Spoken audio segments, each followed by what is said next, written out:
Mr. Jerry Cannon and Mr. Lon Johnson. They are both running for U.S. Congress as your U.S. representative. It would be the seat that was vacated by Mr. Banishek.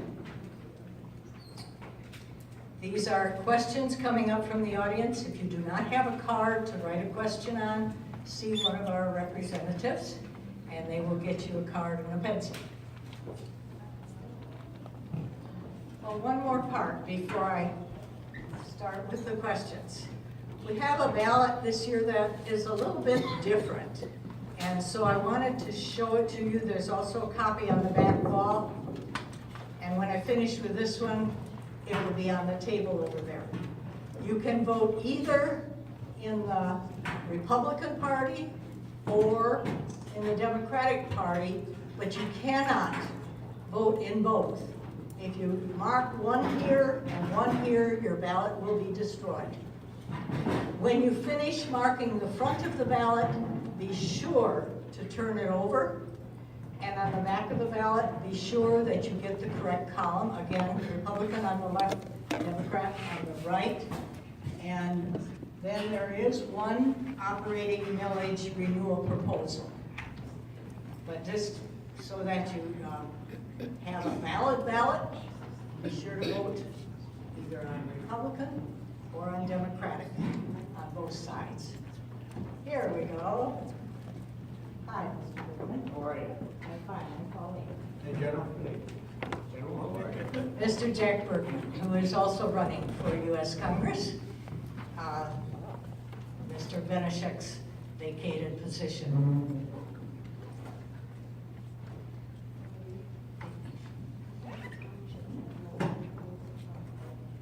Okay, a couple of the townships later will also have proposals on their ballots. This one is a county proposal, but some townships, you'll have to look on your township ballot. Each township ballot will be different, and some of the townships do have proposals on their ballots. Bonnie is the one who keeps us informed of that. The instructions to the candidates. You probably received these in a note way back when, but I'll renew their mind. Each candidate will be allowed a 90-second opening and a 1-minute closing statement. The written questions from the audience are screened for duplication and to prevent personal attacks. Questions will be read and answered by the requested candidate or by all three if you choose. Each answer will be 90 seconds, and the timers here will assist you in knowing when your time is about up. This part of our forum will run about 45 minutes. Okay? We'll begin with Mr. Bergman. Would you like to give your opening statement, please? Good evening, everybody. Thank you for the invitation here tonight. Anybody drive through that rainstorm? Well, it's coming. I brought my umbrella in just in case. Can't hear back here. It's on? How about now? Oh, look at that. Much better. Well, as a Marine, I have a built-in megaphone. I have to be very careful I don't blow your ears off. Ladies and gentlemen, it's a great opportunity and a great honor to be here tonight. I'm Jack Bergman, retired Lieutenant General from the United States Marine Corps from the Western UP, Waters Mead. I'm running because I care about this country. I've cared about it for over 40 years when I served in uniform. I care about it as I look at the world that we give our children and especially our grandchildren. We have 8. And I look at it when I consider the fact that our parents and our grandparents, and I look at some of you out there, I would suggest to you have been through some really tough times in the history of this country. Well, because I care, it's time, I believe, to stand up to serve the country in a suit as opposed to a uniform. So I'm proud to be here tonight, and I'm looking forward to your questions. Thank you. Okay. Mr. Cannon? thank you, and I too want to thank everybody for coming out tonight and giving up a little bit of your time to become informed on the important issues in the upcoming election. I'd also like to thank the League of Women Voters for putting this event on. I know there's a lot of other things that are probably important, but I think this is probably one of them. And so, let me tell you quickly that I've lived the American dream. I've been afforded tremendous opportunities, and for me, running for Congress is just an extension of my public service. My wife, by way of introduction, my wife Liz and I have been married for 46 years. We've lived, worked, educated, raised our family in northern Michigan and Kalkaska in particular for the last 40 years. I've been a public servant for 50 years. I've served at the local level to the global level. I know government, I know how it works and how to make things happen. I've had great success in doing that. I think a member of Congress needs to have a common experience with those people that they choose or hope to represent. I also think that they need to have the right skills, education, and experience in three functional areas. In government, in leadership, and in community credentials. Are they really attached and connected with the community that they live in or the community that they're going to serve? And what I would say is if you're ready for action and results and accountability in your elected official, then I'm your guy. I look forward to talking with you during the forum tonight and afterwards if time permits. Thank you. Mr. Johnson. Thank you. I want to thank the League of Women Voters for organizing tonight's event and most importantly you for taking the evening to be here. My name is Lon Johnson. I'm running for U.S. Congress. Like you, I was raised to work hard, to play by the rules, and to never give up. Those were the lessons and values that I learned from a family with 5 generations of Northern Michigan history. Those lessons saw me through a lifetime of work. I was one of the first in my family to graduate from college. I was in Iraq as a civilian in 2005. I came home in 2006 to work to invest in and grow U.S. manufacturing companies. I'm running for Congress to do 3 things. 1, we need to create a place where we can stay and succeed. Too many of our kids and our grandkids are going downstate or out of state. 2, we need to keep Northern Michigan and the UP both beautiful and profitable. We can't do both. And 3rd, I believe that we need to have a government that's every bit as honest and hardworking as the people who pay for it, and that's us. You know, Northern Michigan, we've always led the world. We led the world first in international trade, fur trade. Then we led the world in mining, copper and iron ore. Then we led the world in lumber. We built the American West. It's time for us to lead again, and that's why I'm running. Thank you. Thank you. First question. Campaigns can be expensive. Getting money from PACs, unions, corporations, and other special interest groups may lead to those organizations expecting favors from elected officials. How do each of you plan to deal with this? We'll start with Mr. Johnson. Well, I'm proud to gather support from people all across this district. We now have, I think, over 3,000 contributors to our campaign. I'm proud of the over 3,500 endorsements that we've had in this campaign. You know, as you work, as how you campaign is indicative of how you'll govern. I'm proud to have the endorsements of Congressman Bart Stupak, who held the seat for 18 years, and the UAW, the AFL-CIO. In answer to your question, particularly, look, when people make a contribution, whether it's at $25, $50, $100, whatever amount, they're buying into your belief. You are not selling your vote. You're not selling your representation. That being said, we do need to do something to reform campaign finance. This has gotten out of hand. In particular, we need to overturn Citizens United to stop these corporations from pouring billions of dollars into our campaigns. I'm proud to have the endorsement of an organization that's dedicated to that, Citizens for United. Citizens for Overturning Citizens United. It's a mouthful, but it's got to be changed. Okay, Mr. Cannon. Well, first of all, I think money, big money, dark money, has ruined, has corrupted our political process.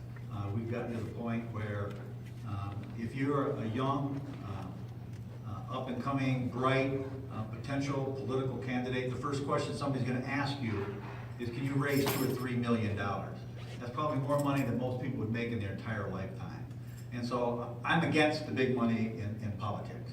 And if it was just about money, Terry Lynn Lamb would be our senator, or Dick DeVos would be our governor.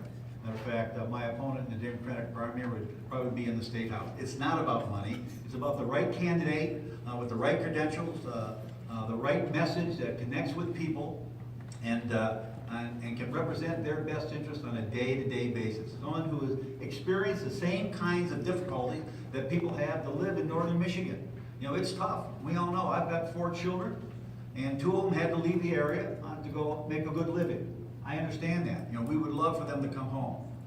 So we need to kind of create the kind of opportunities. But when you call your congressman, I want you to know that the person that's, I think a congressman really needs to represent the people of their district first and foremost in everything they do. And so when the phone rings, you want your congressman to answer that phone for you, to take your interests first and foremost, not the interest of someone that's made a major contribution to their campaign. I think all funding for campaigns, personally, ought to come from within the district that you're about to represent and serve. Thank you. Mr. Bergman. I want to let you know that I've accepted PAC money. It came unsolicited, and it was a check for $35. I have no idea how it got here, but the bottom line, it was in the bank account before I even knew, because when you do the automated banking. So, just so you know, I have accepted $35 in PAC money. The reality is, I have not solicited endorsements. I have done some solicitation amongst my friends for campaign donations to help someone out. It takes money to run a campaign, but largely, at this point in my life, I believe that if you're gonna be really involved in anything, you need to have your own skin in the game, not someone else's. And what that does is that provides you a perspective that, number one, nobody owns you. Nobody owns me. I don't owe anybody any favors. And when I wore a Marine uniform, I promised to support and defend the Constitution.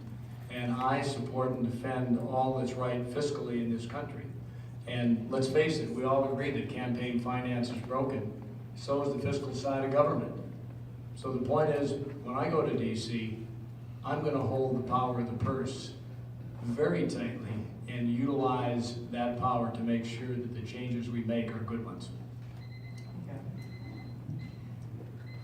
Serving our veterans has been a cornerstone of Congressman Banashek's tenure. What issues do you believe still need addressing to better care for the men and women who serve? And we'll start with Mr. Cannon.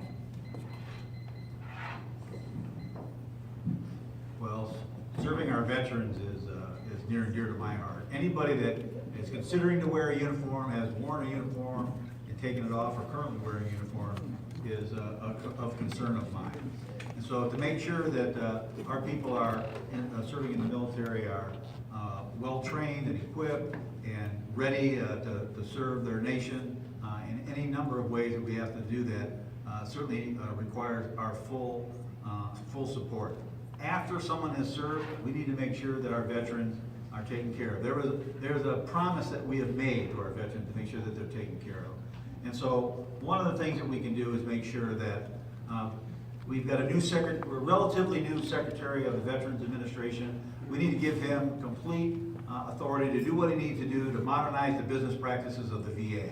It's an antiquated system. It's 100 years old. Things need to change. He's got the business acumen to make that happen. We need to give them the authority to do that.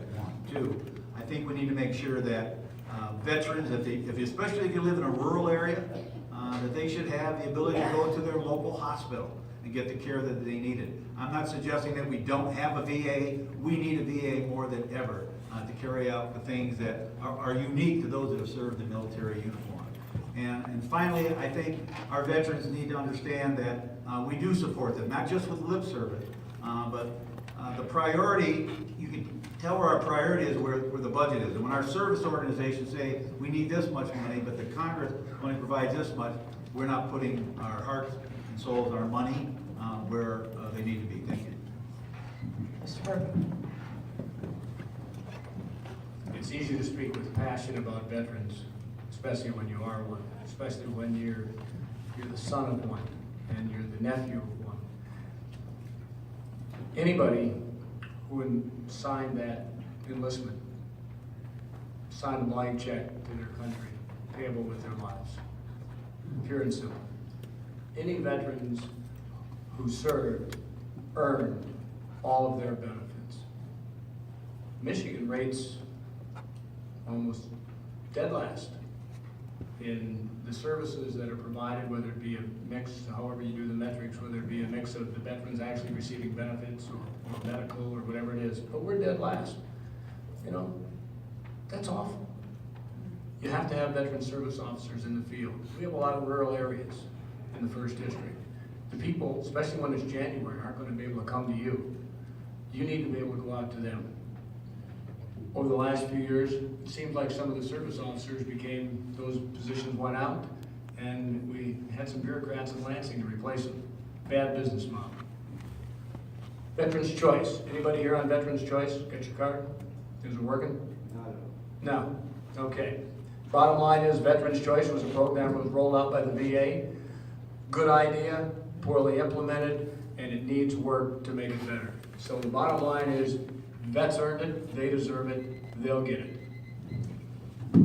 Mr. Johnson?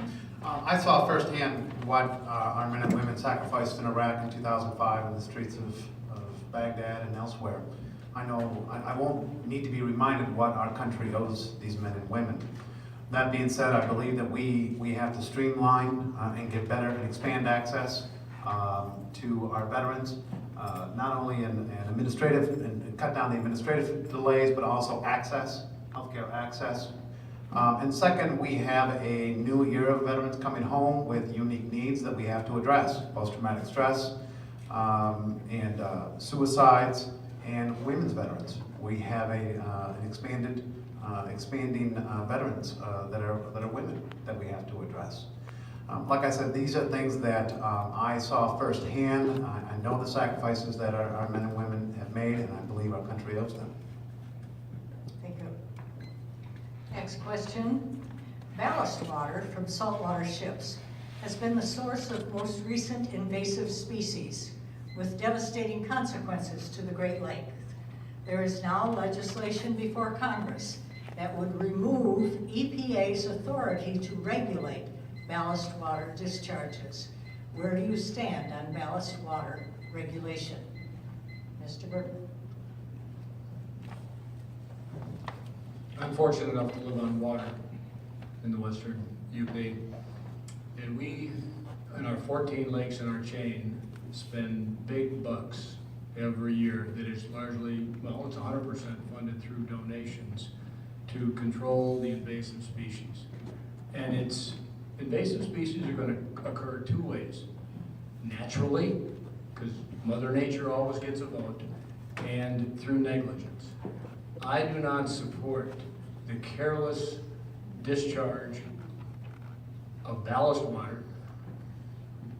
We have technology available, and we have to use it to ensure that the ships that come into the Great Lakes, transit our inland waterways, are absolutely as spotless, clean, and checked to make sure that we don't have any little hitchhikers going along, because if invasive species are just that.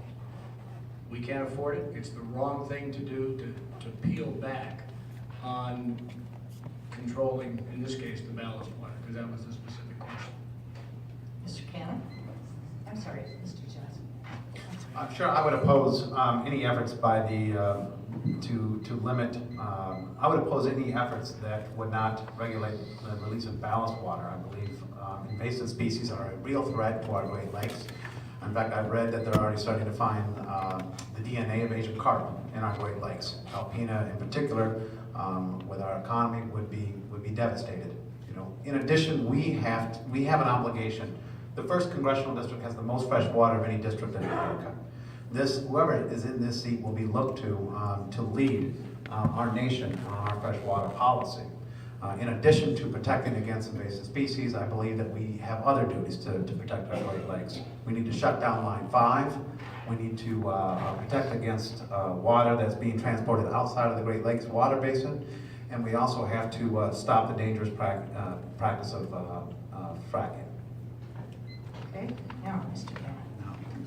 Well, I would oppose any efforts. Obviously, depending on where you live in the country, we live on the Great Lakes. So this is absolutely essential to us. If you lived out in the greater Midwest, out in Nebraska, it's probably like, what's the big deal?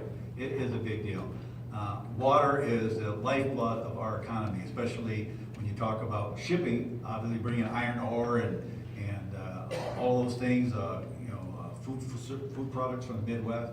But I would be against. I mean, we are very welcoming, we are very friendly, but when it comes to the business of protecting the Great Lakes, number one priority is we need to absolutely protect the Great Lakes. Expecting them to do this on their own. There's an old saying for a general officer that I used to work for, is that a hog can't butcher itself. You can't expect people to do what you want them to do. You have to require them to do this. And so they will do what they're expected to do. There is a way to do this without putting the Great Lakes at risk. It's going to cost the shipping industry a little bit of money. So be it. We can't allow this to get any worse than it already is. And it is a serious problem. And I know people are after it, but it's like chasing your tail. You know, once we've let this get started, it may take a generation or two to correct it. So I would be against taking any authority away from the EPA on this particular issue about protecting the Great Lakes regarding ballast water. Thank you. There are two more related ones here that I will present quickly.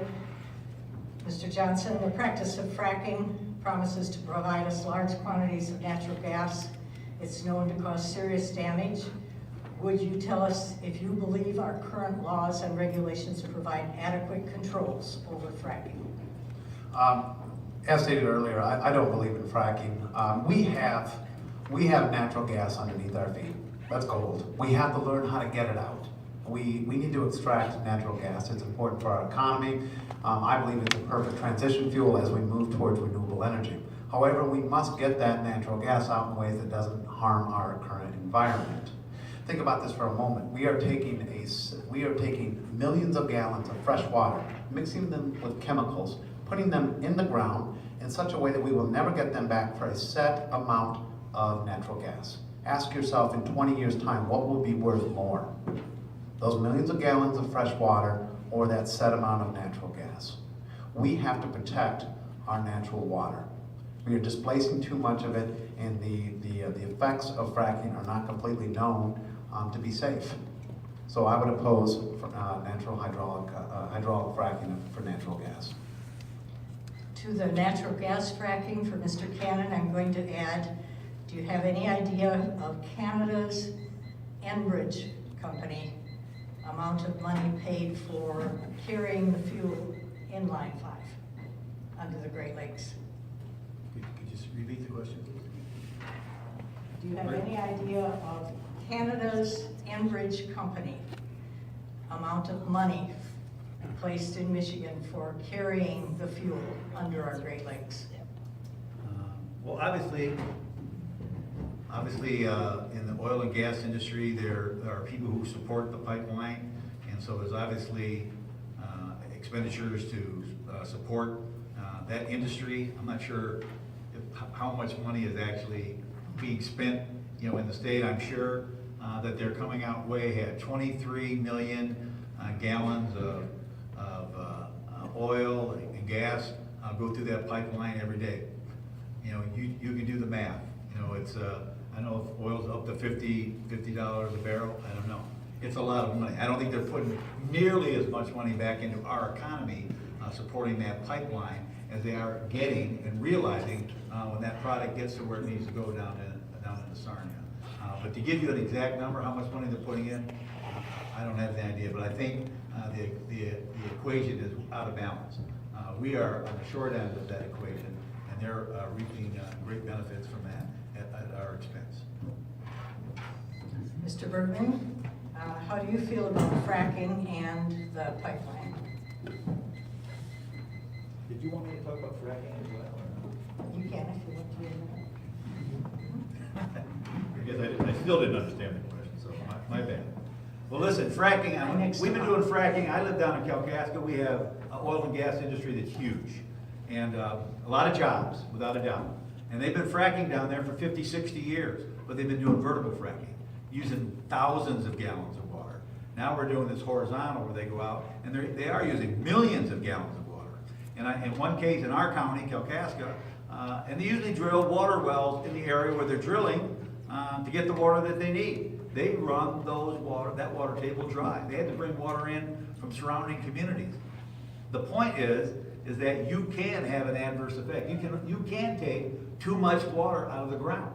And we learned that lesson down in Reed City when they started doing the bottle watering down there with Nestle. You can take too much. They had to go back and revisit that and said, you can't take that much. So this water, once you use it in the process, cannot be used again. It cannot be recovered. And so the idea is you got to put it below the water table. Is that a certainty? Is that it's never going to come back to haunt us? I don't know. But the point is that there are probably ways to reuse, recycle that water. Let's capture it, take it to the next place. Let's waste it once. Let's not do it every time we put in a new well. Thank you. Mr. Bergman? I'm not sure where to start. So Fracking and or pipeline or both? all right. Number one, no matter what technology you have in the world to do whatever you are trying to do is not perfect. We learn through advances in technology what works and what doesn't work. When you involve nature with advances in technology, you have to be very careful of accidentally assuming unnecessary risk to your environment, pure and simple. When I wasn't in a Marine Corps uniform, I flew airplanes for Northwest Airlines. And why I tell you that at this juncture is because of the fact that we have technology that for our airplanes today that we can x-ray every part of that wing or that hull to ensure that it is safe. I would suggest to you when it comes to Enbridge and pipeline number 5, it's a decision that has both environmental and economic impacts. Make sure that the decisions that are made take both into account. We don't want to risk the environment for the sake of the economy. We may have to just say we have to do with higher prices in something because that's the way it is. But you don't assume risk to something that you cannot repair. Okay, the first one I'm going to address this to this time is Mr. Cannon. Would you support a ban on assault weapons and high-capacity magazines? And would you support background checks? I do support universal background checks, and there's a lot of areas of concern with that. There's a lot of loopholes, and so for me, when I was a sheriff in Kalkaska for 18 years. We used to have a gun board, and we meet monthly to make sure that we reviewed people that were trying to get a concealed weapon permit. And there's a lot of information that doesn't necessarily make it to the national level, that at the local level, a sheriff or the state police or the county clerk would be aware of. In those instances, we approve almost everybody that have a legitimate need to have a concealed weapon. Obviously, the law has changed. So if we're going to do universal background checks, there can't be any exceptions. So there's a rule now, like if you don't get the background check results back within 3 days, it's an automatic pass. Can't do that. If we're going to do a universal background check, we just got to wait till it comes back. If it takes a little longer to go through the manual file, that's what you got to do. And so that's one of the first things that we have to do. There are many issues with this whole. Obviously, we're very sensitized to this because of what happened in Dallas over the last week. We're very sensitized to this, but the answer is bigger than, there's no silver bullets going to solve this problem. But universal background checks is an absolute minimum that we ought to be doing to make sure that everybody has an understanding of what the expectations are. So people with domestic violence in their background, people that are terrorists, people that are criminals, they should not have weapons at all. Thank you. Mr. Bergman.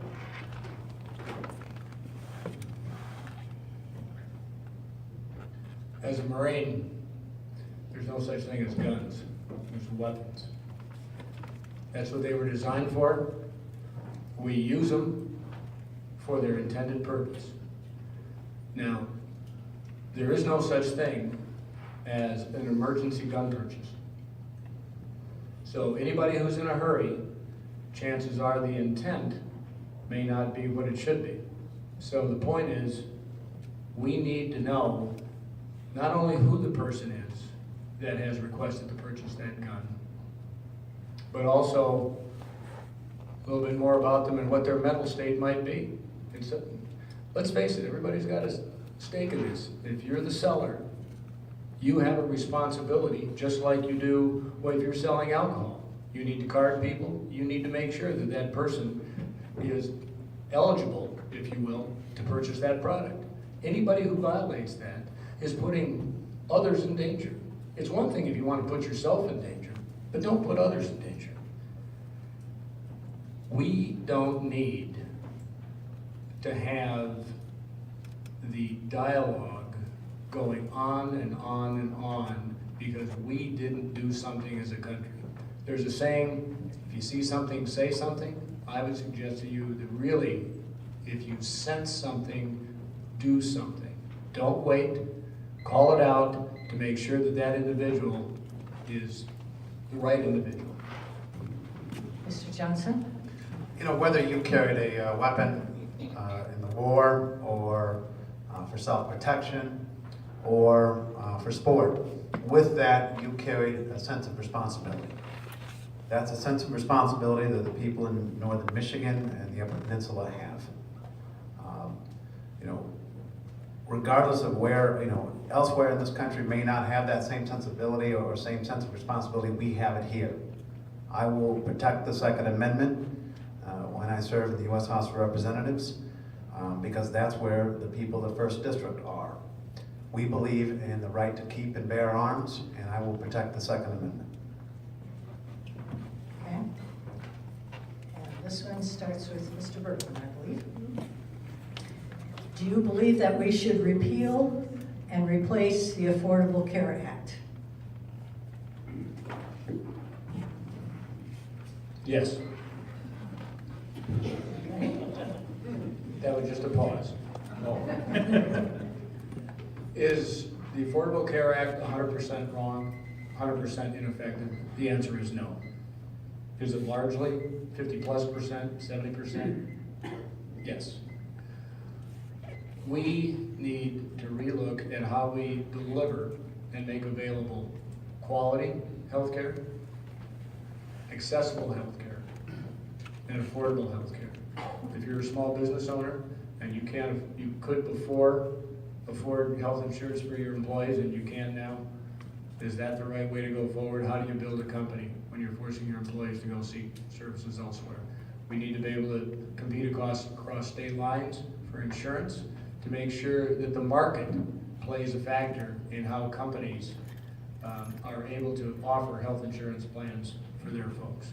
But the bottom line is, we need to take a close look at it to make sure that what is good stays and what is not good goes. And the way you do that is look at it and then defund those parts that don't work.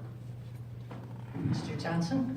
We need to constantly keep an eye on healthcare to improve services and to lower costs. There are 3 points that I would move on as a member of Congress. One, we need to allow the government to negotiate with drug companies to drive down prescription drug costs. I believe that if you allowed Medicaid to do that, you would drive the cost down by 20 to 30%. Second, we need to streamline administrative costs. We've got, I know when I go to a doctor and I get, I'll get 4 or 5 pieces of mail afterwards saying this is not a bill, this is not a bill, this is not a bill. What am I to think here? you know, we've got to streamline too much of our inflationary costs on healthcare is going to administration. We've got to streamline billing and our customer service. Third, we've got to allow customers to go across state lines and compete. Why we do not allow U.S. citizens to only go to health insurance companies from their state and not allow competition to go nationwide, I believe is one of the reasons why we have such high costs today. We've got to allow greater competition. This question was addressed only to Mr. Johnson. You indicated you... Answer that question. Okay. I'm sorry. Missed you. Yeah. Well, first of all, you know, the Affordable Care Act, it is an imperfect law. Most of us don't like the way that it got funded to get started.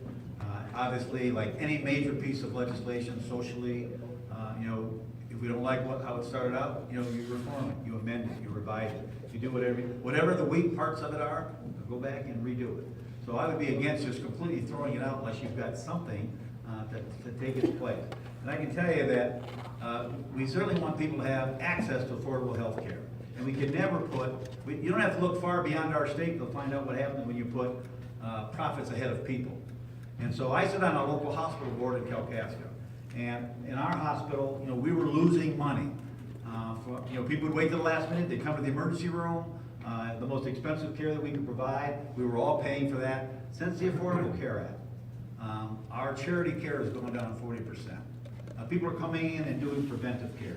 They're getting their medicine. They're, you know, I mean, there are some good things about all that. There are some bad things as well, but it was a compromise. And so we just need to go back and fix the things that aren't working and make them, put them in a better position so it serves the best interests of people. I agree we need competition. When I was a sheriff, 15 seconds, oh goodness. When I was a sheriff, the insurance rates were going up 15 to 20% a year. My county board would say, cut your budget, lay off some people. Every year, we forget that insurance rates were going up before. They're going up now, we think like that was never gonna happen. We lived with that before, and I guess we'll be living with it again. Thank you. Thank you. Okay, this is one for Mr. Johnson only. You mentioned serving or visiting in Iraq as a civilian in 2005. Could you expand on your role there?